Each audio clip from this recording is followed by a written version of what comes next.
Good afternoon. This is our last demonstration for how to make a drape mold. The technique is a hump mold, and we're adding a leather hard foot. And these are two projects that are almost getting very bone dry, okay? And they both have an even foot for the balance, okay? This one is an organic shape, and this one is more of a round shape, okay? And I'm gonna start with the materials that you need. Obviously, you're gonna need one chunk of clay that's already pre-cut for you, a cloth, rolling pin, 2 sticks, and we're gonna need a container of water. We're gonna need a needle tool, wooden modeling tool, brush, a variety of cookie cutters for the foot, and eventually we'll need something to lay it over top of, hence being a hump mold. It could be a rectangular, circle, or whatever shape you want to lay it over top of. Now, I'm going to start with putting the sticks on the side. And I like this big rolling pin because I have more control when I use that.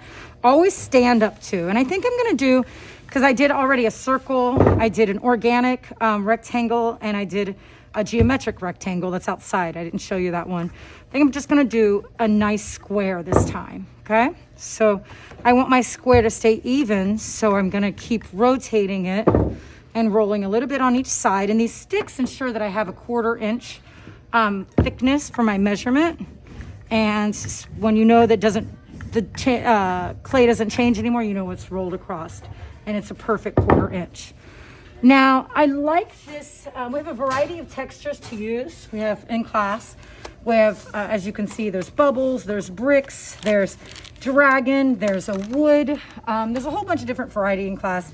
I'm going to use this kind of like dragon fish scale kind of texture. Yeah. And I'm just going to lay it on top, and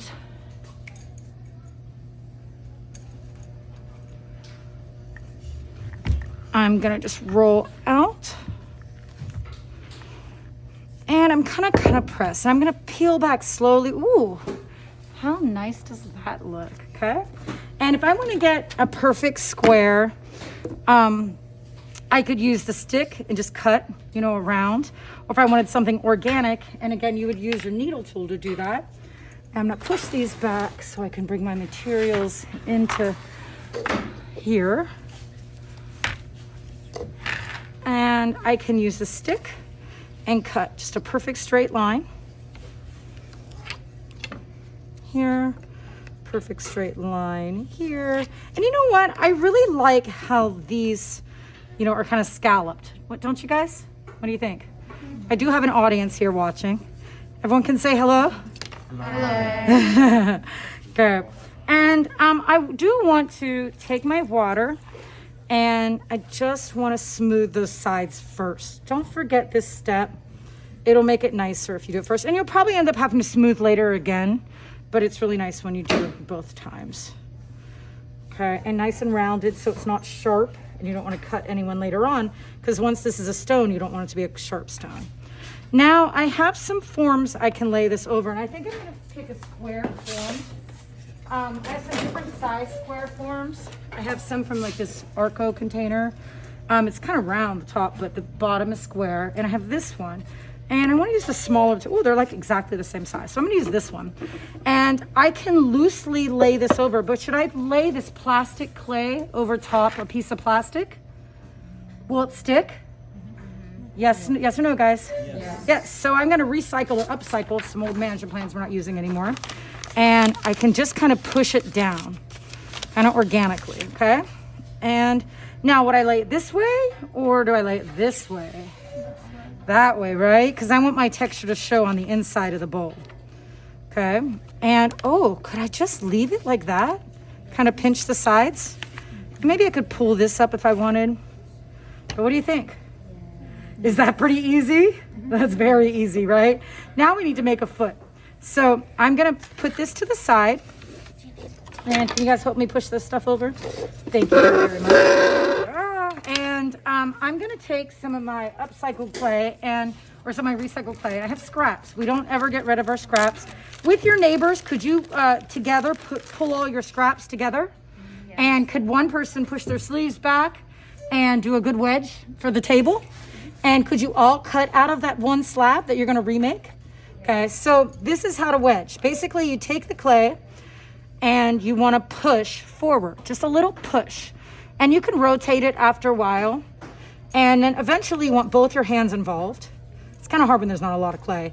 And this pushing forward movement, they call this ram's head. I call it Donald Duck. Kind of, do you see it? Yeah. Okay. Looks a little bit like a Donald Duck or like a scared old man. And kind of like the scream, huh? Or you could do a rounded one. So when you're on the potter's wheel, you do one that's more rounded.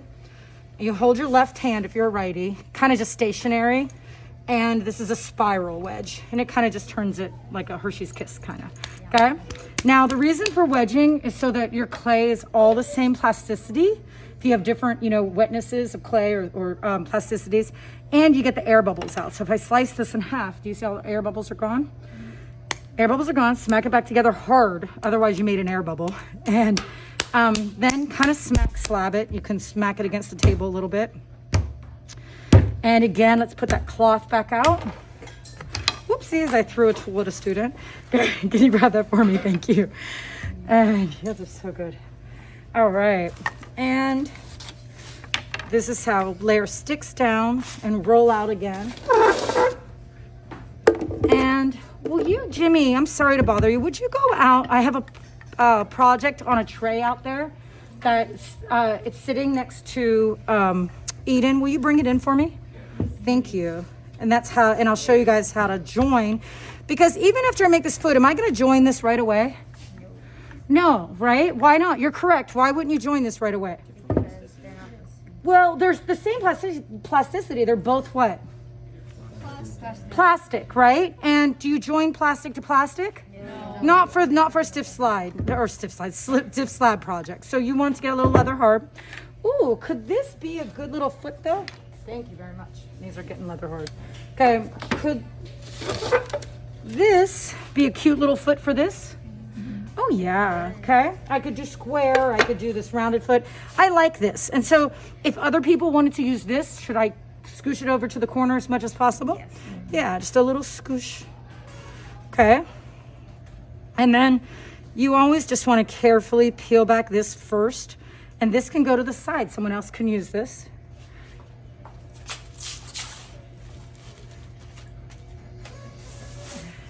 For tomorrow. And this one, be carefully pulled out. Okay. And then you could take, that's a little bit too big, would you guys say? Yes. A smaller one. I'm just going to do this little, maybe this one. It could be, I could use the circle side, or I could do this pretty little flower, a little cherry blossom flower. Okay, on the inside. Now, I would wait till they both get leather hard, correct? And I would score and slip this on. Voila. However, if I lay that on there, and what if I forget and I think it's scored and slipped on? Could that be problematic? Because it could stick, and then you think it is, and then when it dries, it just peels off. So always, always lay a little piece of paper between. Then take this to the blow dryer and blow dry. Once it's leather hard, and again, ask 3 before me, but once it's leather hard, you'll score and slip them together. Easy project you could easily do in one day, okay? Now, to sample, yeah, go ahead. I do have one that I started that's about leather hard. So I'm gonna go ahead and join this foot to this board, okay? And this was a rectangle square that I did earlier. So I can take my scoring, so I'll push this to the side. And this is when you need to be very careful, okay? You wanna get in there with the scoring tool a lot. If you don't score and slip very, very well, it will come apart. And you don't just score and slip really well. Well, first off, what plasticity does it need to be again? Leather hard. Leather hard. And what do you need to apply? Water. A little water. This is making slip. Slip basically is that mud. Okay, so you're making it muddy. And it almost looks furry. Can you walk closer? Okay. And now on this one, you do the same thing. So I can kind of give it a little stamp where I know I'm going to apply it. Does that make sense? And then just make that muddier again. And this may start to get soft, so you want to be careful, you know. I'm going to reapply it, and you want to score by hatching and cross hatching. Okay, lots of mud. Lay it down. Now, you want to find something flat. So I had a little brown square. Oh, here it is. I have this. You could find things around the room that are flat and give it a little push, okay, to make sure that it's still flush. Then you take your brush that I asked you guys to have earlier, and these aren't paint brushes, these are clay brushes. Notice the colors. That's 9 minutes. Clean up. Can you tell the people outside, Sanvi, to clean up? Thank you, darling. And you just want to get rid of all your marks here.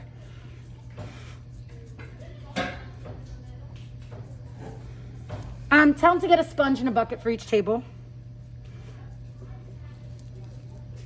And kind of clean up. And then you want to make sure with your needle tool, you don't forget this step, because this is your grade, right? You want to, and you can, if you need to blow dry a little bit, if it starts to feel like it's getting too soft when you score and slip, blow dry a little bit more. And then you want to make sure you add your name. So I'm Kimmy T6. Does that make sense? First name, last initial, period. Now, if this were leather hard enough, or it's not though, you would be done. But I still feel like it's a little plastic. If you feel some bend in it, it's too plastic, keep blow drying. But do you want to just see it?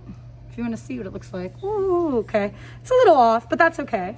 Okay, but this needs to sit for another couple minutes or blow dry before I can turn it over. So I'll sit this in the sun, and during our soar period today, after soar, it should be able to come out, and I'll show you guys that, okay? So remember, you need to make sure you add texture. Make sure you pick your form and pick your foot to match your form. All right, and again, everything once we've fired, you 2 glazes, it's microwave safe, dishwasher safe, and you have a beautiful piece. Now, your baggie, my leftover clay, do you see where I put any? Do I have any? Where did I put it? Oh yeah, I put it in there. So any leftover clay you put in your baggie, close your baggie, write your name on your baggie, and that goes in your cubby, okay? And for your next project, you can start using it. And you just want to make sure you clean up after everybody, after yourself and everybody else at your table. There's clay in that. Good. Oh, yeah, I have a little clay here, so just pop it out. Okay. And oh, could these even be feet? Could you add, instead of this, could I have added 2 of these? Yes. Yeah, get creative with it. Okay. All right. Thank you. Thank you for watching. Have a good day.